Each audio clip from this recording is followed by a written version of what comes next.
So, not very many videos lately because it's been flat, calm, and super hot, but it looks like our fall's trying to push in a little bit early.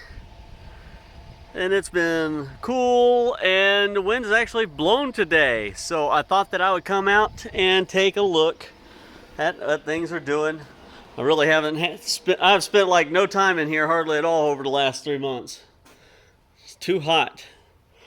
But anyway, come out to see what we're doing, and this thing is dead. And I don't know how long it's been dead. Let's show you guys what happens here. If we disconnect power, come loose. There we go. Watch our display, we'll turn it back on. Input voltage too high. Input voltage is 52 volts. I don't understand how it's too high. And then it does that. Shuts off. Now, let's do this. Turn it back off again. Kick it back on. Hit the home button. And let's go back over here to the settings. That one. And this screen is completely different. Whatever has happened, it is completely changed. And I have no idea what happened here.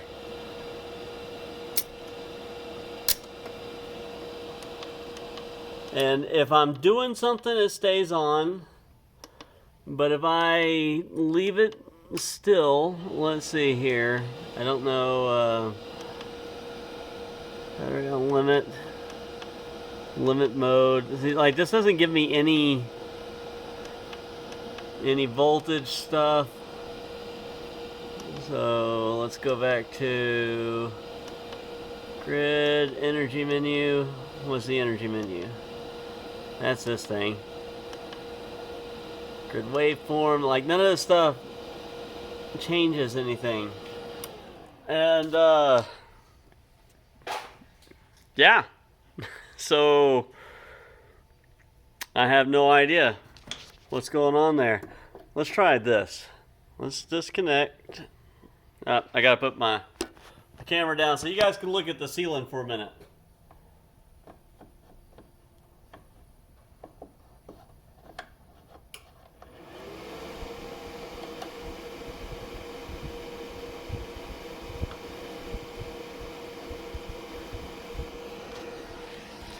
Okay, so we have disconnected it from the battery bank, turned it off, turn it back on,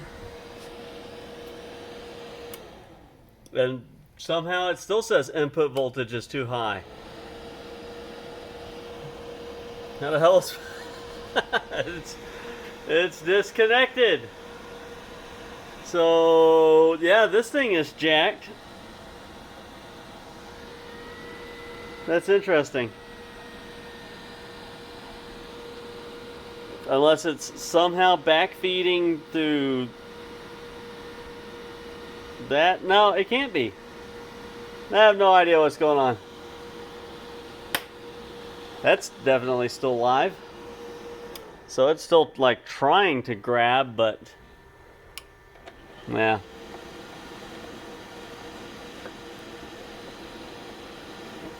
I might reach out to like the manufacturer. I did find their email, and they did talk to me a little bit, but they don't speak English. And there's which I don't mean that as condescending. I just it's difficult to communicate with them. But I'll take a stab at it and see what they've got to say. But as it stands, I mean, this thing was already not working right whenever it came to me. I would strongly suggest, if you're going to go about this stuff, stick with these things. These things are not great, but I mean, 3 of these are 3 years old. I've been running this for a couple months, about 6 months, I think, something like that. And then I had the same kind of issues with that one up there. It's like, for some reason, if they're set up to take power off of the turbines, they're just not very reliable. As far as everything else, even though the wind's blowing a little bit, it still hasn't done much. I mean, I'm still sitting here at 110 and 115 kilowatt hours. It's been sitting there for a month. Very little wind. Very, very hot. But we're getting into fall. And fall, it blows more. See more of this gray sky. You know, everybody likes blue skies, but I'm ready for some gray skies because we ain't had nothing but clear, hot skies all summer. Anyway, that's that. Just a little update on that inverter. Again, I'd avoid it. But that's that. Thanks for watching, guys. Have a wonderful day.